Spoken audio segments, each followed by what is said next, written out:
শেখ হাসিনা ডিসেম্বরের আগেও দেশে ফিরতে পারেন, এমনকি আগামী আগস্টেও। আমি এই বিষয়ে বিস্তারিত আলোচনায় যাওয়ার আগে আরেকবার আপনাদের বলি, শেখ হাসিনার নিজের ঘোষণাটি, প্রকাশ্য ঘোষণা বা সরকারিভাবে যে ঘোষণা, সেটি কি। তিনি দ্য ওয়ালকে দেওয়া সাক্ষাৎকারে এবং পরে রয়টার্সকে যে সাক্ষাৎকার দিয়েছেন, তাতে তিনি বলেছেন যে ডিসেম্বর 2026 অর্থাৎ চলতি বছরের ডিসেম্বরে তিনি ফিরে যাবেন।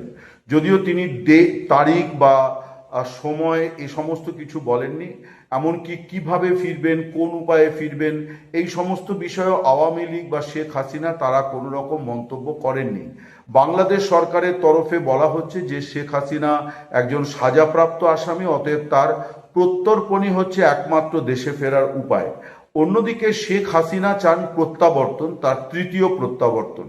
এর আগে দুবার তিনি দেশে ফিরেছিলেন। আপনারা জানেন 1981 17 মে তিনি দেশে ফিরেছিলেন ভারত থেকেই। তখন তিনি বঙ্গবন্ধুর মৃত্যুর পর তিনি এবং তার বোন রেহানা তারা নয়াদিল্লিতে ভারত সরকারের আশ্রয়ে ছিলেন। সেই সময় তিনি আওয়ামী লীগের সভানেত্রী নির্বাচিত হন এবং দেশে ফিরে যান, তারপর দল গঠন করেন। 2007 তত্ত্বাবধায়ক সরকার তাকে দেশে ফিরতে দিচ্ছিল না, তিনি আমেরিকায় গিয়েছিলেন ছেলের কাছে, তাকে ফিরতে দিচ্ছিল না। কিন্তু পরবর্তীকালে গণ আন্দোলনের মুখে তত্ত্বাবধায়ক সরকার তাদের যে নির্দেশ যে শেখ হাসিনার বিমান নামতে দেওয়া হবে না, সেই নির্দেশ তারা প্রত্যাহার করতে বাধ্য হয়। এখন আওয়ামী লীগের পরিস্থিতিটি আরো কঠিন। শেখ হাসিনা একটি মামলায় অভিযুক্ত এবং সাজাপ্রাপ্ত আসামি।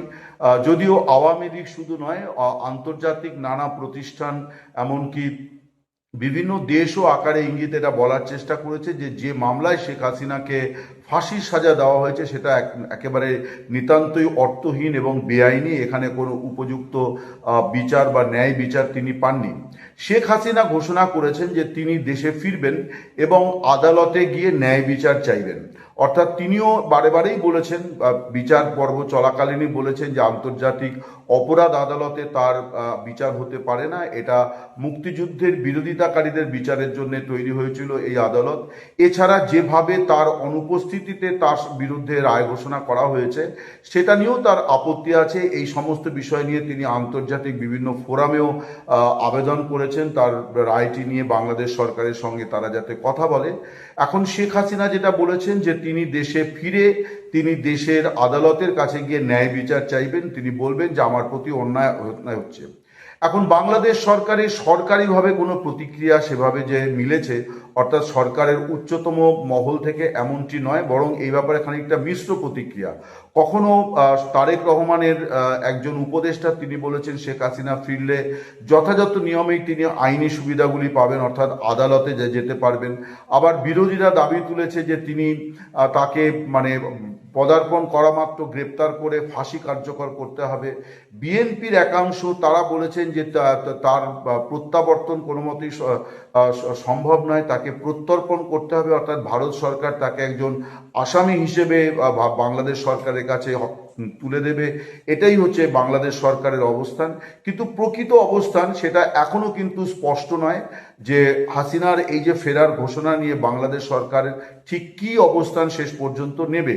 এবং আমার মনে হয় যে হাসিনার এই প্রত্যাবর্তনের যে বিষয়টি, এই বিষয়টি নিয়ে দুতরফেই কিন্তু বোধহয় আলাপ আলোচনা, অর্থাৎ দুতরফেই নানান ধরনের কৌশলগত আলাপ আলোচনা নিশ্চয়ই চলছে। যে হাসিনা নিশ্চয়ই তার মতো করে গুটি সাজাচ্ছেন, তারেক রহমানের সরকারও তাদের মতো করে নিশ্চয়ই আলাপ আলোচনা চালাচ্ছে যে এই পরিস্থিতি হলে কি পদক্ষেপ সরকারের তরফে করা হবে। এখন আমি যে আলোচনা দিয়ে বক্তব্য দিয়ে শুরু করেছি সেই বিষয়ে খানিকটা আসি। শেখ হাসিনার যে ঘোষণা যে তিনি ডিসেম্বরে ফিরবেন, এই জায়গা থেকে কিন্তু আওয়ামী লীগের মধ্যে একটা ভিন্ন আলোচনাও হচ্ছে এবং শেখ হাসিনা নিজেও সেই বিষয়টি সম্পর্কে ওয়াকিবহাল এবং তিনিও এই বিষয়ে দলকে ভাবনা চিন্তা করার, এগিয়ে যাওয়ার সবুজ সংকেত দিয়েছেন। সেটি হচ্ছে যে ডিসেম্বর ধরে বসে থেকে লাভ নেই, যখনই সুযোগ আসবে তারা অনুকূল শব্দটি ব্যবহার করছেন। এই অনুকূল শব্দটির বিস্তারিত ব্যাখ্যা আওয়ামী লীগ নেতৃত্ব তারা দিচ্ছেন না, কিন্তু তারা আলোচনা যে করছেন তাদের বিভিন্ন বৈঠকে। আমি এই ভিডিও যখন করছি আজ বুধবার, মঙ্গলবার কলকাতায় আওয়ামী লীগের যারা কলকাতা এবং মানে আশপাশে আছেন তাদের একটা বৈঠক হয়েছে। সেই বৈঠকেও কিন্তু এই প্রসঙ্গটি নিয়ে আলোচনা হয়েছে যে সুযোগ যদি আসে তাহলে আগেই কেন আমরা ফিরে যাব না, এবং তাতে একটা সহমত হয়েছে যে সুযোগের সদ্ব্যবহার করাটাই এখন উপযুক্ত কৌশল হওয়া উচিত। ফলে উপযুক্ত কৌশল হিসেবে যে সুযোগের কথা বলা হচ্ছে, সেই সুযোগটা কখন কোন পরিস্থিতিতে আসবে এই ব্যাপারে কেউই কিন্তু আগাম ওয়াকিবহাল নন, কিন্তু তারা মনে করছেন যে তারা খুব গভীরভাবে পর্যবেক্ষণ করছেন এবং বলছেন যে বাংলাদেশের অভ্যন্তরে আওয়ামী লীগের পক্ষে অনেকটা অনুকূল পরিস্থিতি তৈরি হয়েছে বলে তারা অন্তত দলীয় সংগঠন সূত্রে নিশ্চিত হয়েছেন। কিন্তু রাজপথে বড় মিটিং মিছিল যেগুলো হচ্ছিল সেগুলো এখনো হচ্ছে, কিন্তু সেটাই সব নয়। তারা বলছেন যে এত বেশি নিপীড়ন, নির্যাতন, গ্রেপ্তার এই সমস্ত হচ্ছে যে ময়দানে, মাঠে ময়দানে সক্রিয় রাজনীতিটা আওয়ামী লীগ যতটা করতে পারত ততটা করতে পারছে না। কিন্তু আন্ডারগ্রাউন্ডে দল কিন্তু অনেক শক্তিশালী হয়ে গেছে, অনেক সংহত হয়ে গেছে। ফলে অনুকূল পরিস্থিতি অচিরেই আসবে। ফলে ডিসেম্বর পর্যন্ত অপেক্ষা করা এবং তখন আবার সত্যি অনুকূল পরিস্থিতি আসবে কি আসবে না, থাকবে কি থাকবে না, আন্তর্জাতিক পরিস্থিতি কি হবে, বাংলাদেশের অভ্যন্তরে জাতীয় রাজনীতির পরিস্থিতি কেমন থাকবে, এরকম অনেকগুলো ইফস অ্যান্ড বাটসের ওপর কিন্তু মানে দাঁড়িয়ে আছে শেখ হাসিনার সরকারি ঘোষণাটি। এই যে কথাটি আমি বললাম যে সুযোগ এলে আগেই ফিরে যাবেন এমনকি আগামী আগস্টে, এই কথাটিও আওয়ামী লীগ নেতৃত্ব কখনোই সরকারিভাবে তারা জানাবে না। কিন্তু আমি একাধিক আওয়ামী লীগ নেতার সঙ্গে আলোচনায় জানতে পেরেছি, তারা বলেছেন যে দলের মধ্যে এই আলোচনাটি চলছে অনবরত এবং একাধিক নেতা এই বিষয়ে দলে মানে সহমত প্রকাশ করেছেন যে ডিসেম্বর 2026 ধরে রেখে ঠিক হবে না। আমাদের সবসময় পরিস্থিতি পর্যালোচনা করে একটা অনুকূল পরিস্থিতি যখন আসবে ঠিক তৎক্ষণাৎ।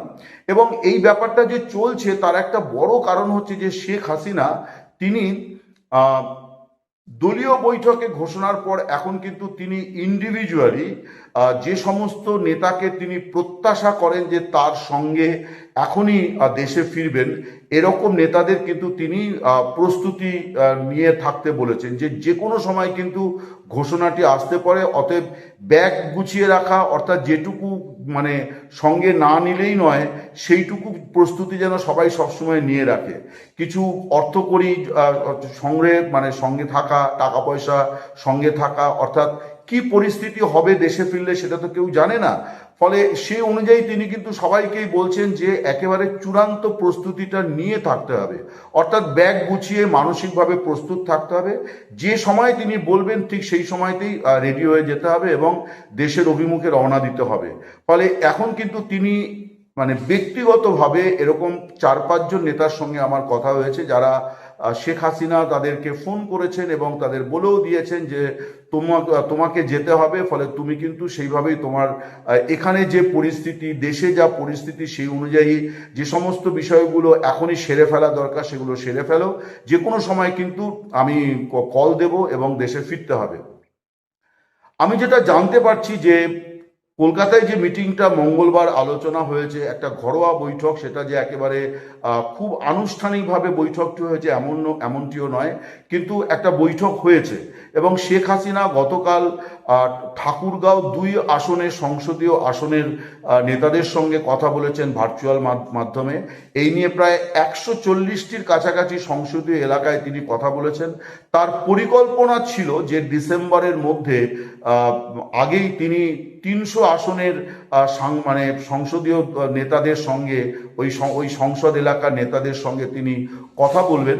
কিন্তু দ্বিতীয় ভাবনা হচ্ছে যে অতদিন পর্যন্ত ফেলে রাখা ঠিক হবে না, তিনি কিন্তু খুব দ্রুত এই সংসদীয় কমিটিগুলির বা সংসদ এলাকার নেতৃবৃন্দের সঙ্গে আলাপ আলোচনা কথা বলছেন। গতকাল তিনি যখন ঠাকুরগাঁওয়ের সঙ্গে এই ভার্চুয়াল বৈঠকটি করছিলেন, ঠিক সেই সময় কিন্তু কলকাতাতে নেতারা অনেকেই এই ঘরোয়া আলোচনায় হাজির ছিলেন, যেখানে এই বিষয়টি আলোচনায় ছিল যে ডিসেম্বর নয়, আমরা সুযোগ পেলে আগেই, এমনকি অগাস্টে। অগাস্ট মাস নিয়ে গতকাল আওয়ামী লীগ একটা বড় কর্মসূচিও ঘোষণা করেছে। আপনারা জানেন অগাস্ট মাস আওয়ামী লীগ পালন করে শোকের মাস হিসেবে। সেই শোকের মাস হিসেবে 31 জুলাই মধ্যরাতে অর্থাৎ 12:01 একটি শপথ গ্রহণ অনুষ্ঠান আছে।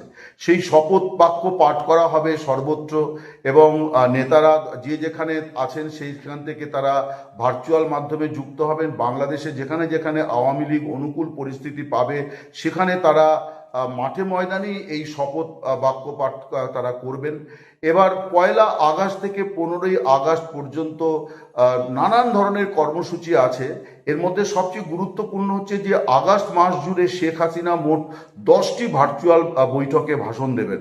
তার মধ্যে 5 আগস্ট যে দিনটি 2024-এ তিনি ক্ষমতাচ্যুত হয়েছিলেন, সেই 5 আগস্ট শেখ কামাল, বীর মুক্তিযোদ্ধা শেখ কামালের জন্মদিন পালন করা হবে। এছাড়া গণতন্ত্র হত্যা, পুলিশ হত্যা বিরোধী দিবস হিসেবেও দিনটি পালন করবে আওয়ামী লীগ। অর্থাৎ 5 আগস্ট যেভাবে পুলিশকে হত্যা করা হয়েছিল, আওয়ামী লীগের নেতাকর্মীদের হত্যা করা হয়েছিল, এবং তারা বলছে যে এটা হচ্ছে গণতন্ত্র হত্যার একটা পরিকল্পিত ষড়যন্ত্র সেদিন বাস্তবায়িত হয়েছিল।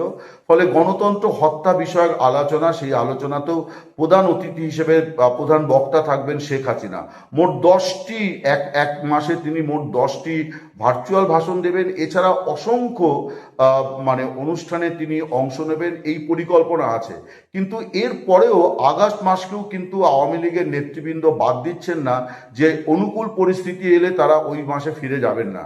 তারা বরং এটাই বলছেন যে শোককে শক্তিতে পরিণত করার একটা পরিকল্পনা, সংকল্প তাদের মধ্যে কাজ করছে যে এই মাসেই বা আমরা কেন ফিরব না। 14 আগস্ট থেকে একটি বিষয় নিয়ে আলোচনা, এবং এটাকেও কোনোভাবে সমাজ মাধ্যমে খুব বড়ভাবে প্রচার করা যে যদি রাত পোহালে শোনা যেত বঙ্গবন্ধু মরে নাই, এই কথাটি 14 আগস্ট থেকে সোশ্যাল মিডিয়াতে ব্যাপকভাবে আলোচনা করা হবে এবং প্রচার করা হবে, এবং এটা নিয়ে আলোচনা চক্রেরও আয়োজন করা হয়েছে।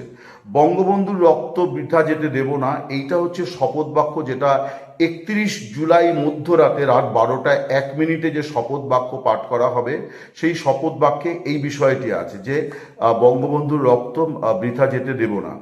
এই যে বিষয়গুলি আমি বললাম, আওয়ামী লীগের নেতৃবৃন্দ বলছেন যে অনুকূল পরিস্থিতি যদি অগাস্ট মাসেই আসে তাহলে আমরা এই শোক কাটিয়ে, এই শোকের মধ্যেই শোককে আমরা শক্তিতে পরিণত করে আমরা দেশে ফিরে যাওয়ার চেষ্টা করব। সেপ্টেম্বর মাসের মাঝামাঝি সময় তারেক রহমানের ভারতে আসার একটা সম্ভাবনা আছে। যদিও প্রায় দিন 10 হলো ভারত সরকারের আমন্ত্রণ পত্র বাংলাদেশ সরকারের হাতে পৌঁছে গিয়েছে, কিন্তু এখনো বাংলাদেশ সরকার সরকারিভাবে জানায়নি যে তারেক রহমান সেপ্টেম্বর মাসে ব্রিক্স সম্মেলনে যোগ দিতে আসছেন কিনা। অতীতে বাংলাদেশ সরকার ব্রিক্সের সদস্য হতে চেয়ে আর্জি জানিয়েছিল। তারেক রহমানের আগে যখন শেখ হাসিনা প্রধানমন্ত্রী ছিলেন তখনও দিল্লিতে এবং অন্যান্য জায়গাতে ব্রিক্স সম্মেলনে শেখ হাসিনাকে আমন্ত্রণ জানানো হয়েছিল। তো তারেক রহমানকেও ভারত সরকার আমন্ত্রণ জানিয়েছে যে তিনি এই অনুষ্ঠানে, এই সম্মেলনে একজন পর্যবেক্ষক হিসেবে অংশ নিতে পারবেন।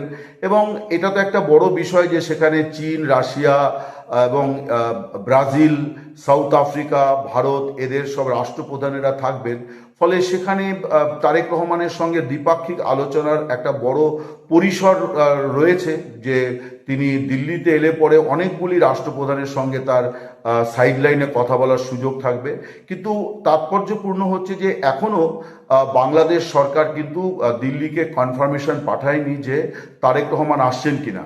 যদি আসেন তাহলে একরকম পরিস্থিতি, যদি না আসেন তাহলেও আরেক রকম পরিস্থিতি। এবার ততদিনে শেখ হাসিনা দেশে ফেরার চেষ্টা করবেন কিনা, এগুলি সবই কিন্তু কতগুলি যদি কিন্তুর উপর নির্ভর করছে। কিন্তু আমি যেটা জানতে পারছি যে এই যে একটা বড় আলোচনা চলছে যে ডিসেম্বর, এই জায়গা থেকে কিন্তু এটা সরকারিভাবে আওয়ামী লীগ কখনোই বলবে না, কিন্তু কৌশলগতভাবে তারা আলোচনা করেছে এবং মানে অধিকাংশ নেতা এই বিষয়ে মত দিয়েছেন যে ডিসেম্বর পর্যন্ত অপেক্ষা করাটা বোধহয় বুদ্ধিমানের কাজ হবে না, বরং অনুকূল পরিস্থিতি, আবারও আমি বলি এই অনুকূল পরিস্থিতিটা কি এটা আওয়ামী লীগ নেতৃত্ব স্পষ্ট করছে না। খানিকটা অনুমান করা যায় যে দেশের অভ্যন্তরে মানে বিএনপি সরকার কি অবস্থায় থাকে, বিএনপির বিরোধী সংসদে বিরোধী দলগুলি তারা তারা কি অবস্থায় থাকে, বাংলাদেশের অভ্যন্তরীণ রাজনীতি কি পরিস্থিতি থাকে, বা আন্তর্জাতিক রাজনীতিতেও কোনো গুণগত যদি পরিবর্তন হয়, ফলে সব কিছুকে বিবেচনায় রেখেই আলোচনায় যেটা মানে এগোচ্ছে সেটি হচ্ছে যে শেখ হাসিনা ডিসেম্বর পর্যন্ত অপেক্ষা নাও করতে পারেন, কারণ এখন তাদের কাছে প্রায়োরিটি বা অগ্রাধিকার হচ্ছে অনুকূল পরিস্থিতি। ফলে এই যে আগস্ট মাস আসছে, যে মাস আওয়ামী লীগের কাছে শোকের মাস, দীর্ঘদিন তারা এই শোকের মাস পালন করে আসছে, এই শোককে শক্তিতে পরিণত করে তারা আগস্ট মাসেও অনুকূল পরিস্থিতি এলে পরে দেশে ফিরে যাওয়ার চেষ্টা করবেন। এখনো পর্যন্ত এটাই আমার কাছে যা খবর, আমার মনে হলো যে বিষয়টি আপনাদের সঙ্গে খানিকটা বিনিময় করা যায়, তাই আমি এই প্রসঙ্গটি আপনাদের জানালাম।